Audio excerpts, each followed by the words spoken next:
Cleanliness and hygiene remain a high priority for airlines and the whole of the aviation industry. Unfortunately, one that comes into conflict often with a second theme, sustainability. Local Saudi startup Wayakit may have the answer with an environmentally friendly answer to bacterial control.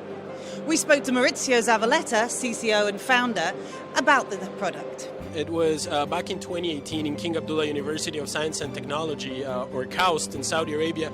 We developed a product that was more focused on the cloth part, to eliminate smells and stains for the traveling sector. But then with the lockdown and everything that happened with COVID, we decided to pivot if we wanted to survive. So our scientists, the researchers behind the formula, managed to prove that we eliminated COVID in just 30 seconds, up to a level of 99.999%, which is one of the fastest disinfectants that exist currently in the world.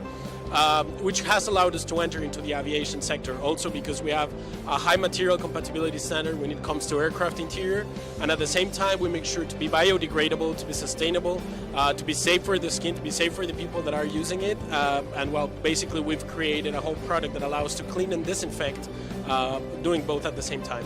And that's all we have time for from a very busy and bullish first day at the MRO Middle East and Aircraft Interiors Middle East show. Our thanks to Joramco for their support, and we look forward to bringing you more MRO news tomorrow, as well as an insight into some of the latest trends in aircraft interiors and seating. Until then, goodbye.